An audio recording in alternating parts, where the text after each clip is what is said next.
میرا نام نائلہ ہے. میرا ایک ہی بھائی تھا اور میں سب بہن بھائیوں سے چھوٹی تھی. میری 2 بہنیں مجھ سے بڑی تھی جن کی شادی ہو چکی تھی اور اب بھائی کی شادی ہو رہی تھی جس کی مجھے سب سے زیادہ خوشی تھی، کیونکہ جب سے بہنوں کی شادی ہوئی تھی میں گھر میں اکیلی رہ گئی تھی اور اب بھابھی کے آ جانے سے میرا دل لگ جانا تھا. یہی تصور مجھے خوش کرنے کے لیے کافی تھا. میں نے بھائی کی شادی کے ہر فنکشن پر بھابھی کے ساتھ بیٹھ کر تصویریں کھنچوائی تھیں، لیکن جو کچھ رخصتی کے بعد میری آنکھوں نے دیکھا مجھے یقین نہیں آ رہا تھا. بھابھی دلہن بنی لاؤنج میں ہی بیٹھی تھی جب سب مہمان جا چکے تھے. مجھے لگا امی مجھے کہیں گی کہ تم اپنی بھابھی کو اس کے کمرے میں چھوڑاؤ، لیکن امی نے مجھ سے ایسا کچھ نہیں کہا، بلکہ میرے ابا نے بھائی کو اپنے کمرے میں بلا لیا.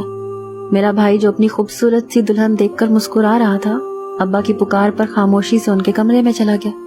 میں بھابھی کے پاس ہی بیٹھ کر باتیں کرنے لگی. وہ بھی بہت خوش مزاج سی لگ رہی تھی. مجھے میری تعلیم کے بارے میں سوال و جواب کرنے لگی. میں اس وقت 12ویں جماعت میں پڑھ رہی تھی. میں بھابھی سے اپنی دوستوں کا ذکر کرنے لگی، ادھر ادھر کی باتیں کرنے لگی، لیکن ان کی نظریں بار بار ابا کے کمرے کے بند دروازے پر جا کر ٹک جاتی. امی بھی اپنے کمرے میں جا کر سو گئی تھی، بس میں ہی بھابھی کے پاس بیٹھی تھی. مجھے یہ بات بھی سمجھ نہیں آئی کہ امی اتنی جلدی کیوں سونے چلی گئی تھی. حالانکہ امی شادی پر بہت خوش تھی، لیکن جب سے رخصتی کروا کر بھابھی کو گھر لائی تھی ان کا موڈ مجھے بہت خراب لگ رہا تھا، اسی لیے آتے ہی منہ پھلائے اپنے کمرے میں چلی گئی.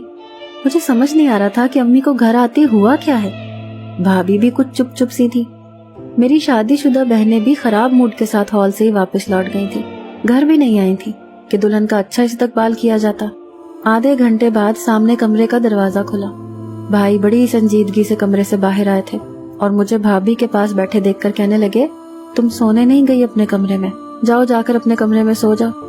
مجھے بھائی کی بات پر بڑی حیرت ہوئی کہ وہ کس روکھے لہجے میں بات کر رہے ہیں، لیکن اس کے بعد جو بات بھائی نے بھابھی سے کہی وہ سن کر مجھے حیرت کا جھٹکا لگا.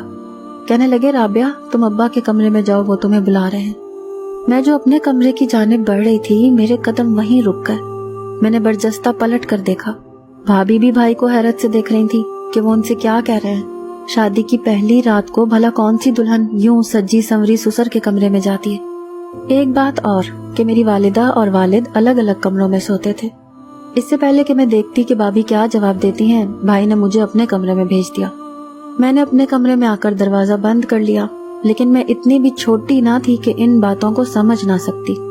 میں کمرے میں آ تو گئی تھی لیکن میرا پورا دھیان باہر تھا.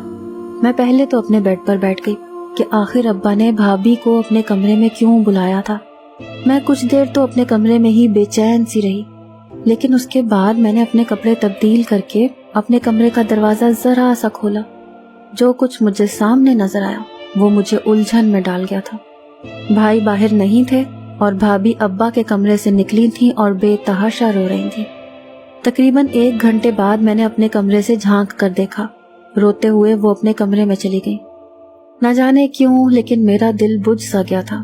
میری بھابھی خوبصورت ہونے کے ساتھ ساتھ معصوم سی بھی تھی. پتہ نہیں کیا وجہ تھی، کیوں رو رہی تھی. نہ جانے کیوں لیکن مجھے رات بھر چین سے نیند نہیں آئی.